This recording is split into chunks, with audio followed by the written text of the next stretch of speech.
trends is essential for government agencies to remain competitive and continue innovating and transforming the industry.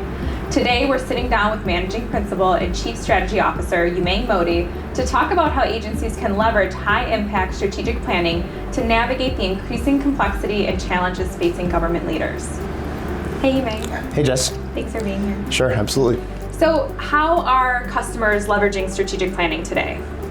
Well, unfortunately, a lot of times strategic planning is seen as unnecessary or overhead or just another step that delays the process.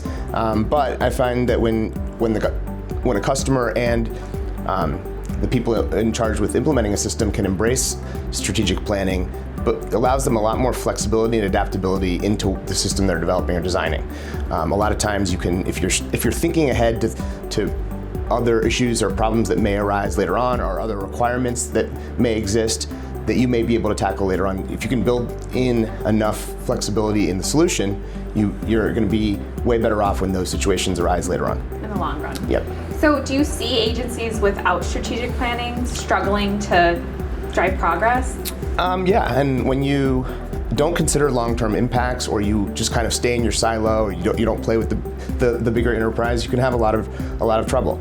The other thing that's interesting in the government space, at least, is strategic planning for government is not necessarily the same as strategic planning outside the government. There's a lot of other factors that you need to consider when dealing with government itself. What are some of those factors?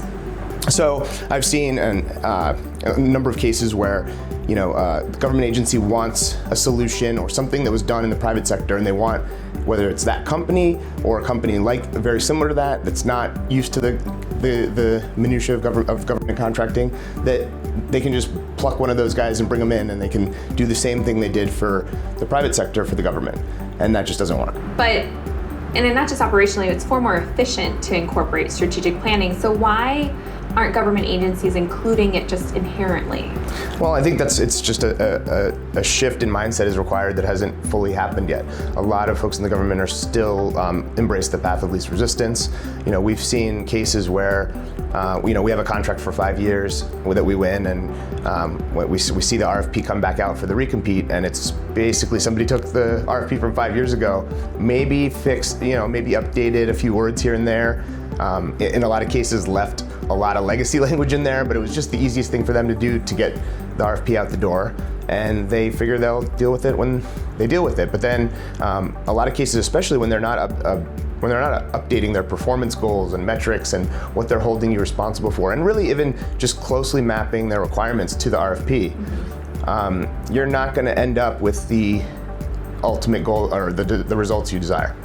Because that planning should almost happen before the RFP, and the RFP should Absolutely. then encompass everything that they're expecting, the outcomes they're expecting. Right.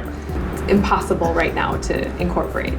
Right, and again, the mindset needs to shift still. Mm-hmm. There's certainly some people in the government that are pushing actively for new change and strategic planning and all those things, but there's still enough of the stragglers around that it impedes progress. So it's not the norm. So what are some ideas, best practices that you would suggest for government leaders, agencies, that they could incorporate or push more? So one thing that I've seen work remarkably well a number of times is when there's really a true forcing factor that requires you to change. You're not going to get funding unless this happens, or you have to. This facility is closing. If you don't modernize, rationalize what you have there, move it to wherever it's going to end up long term. You don't do all those things. You're going to be in a lot of trouble. You can't function that way. And so when there's that forcing factor, it pressures people to the table to actually come and try to find some common solutions and to take a more strategic approach to the way they look at things. Well, thank you. That's excellent. Thank you for spending some time with us today. My pleasure. Appreciate your feedback and Thanks. insight. Thanks for spending a few minutes with us today. For more trends and insights, subscribe now and join us next time for another episode of Tech Connect Talks that Transform.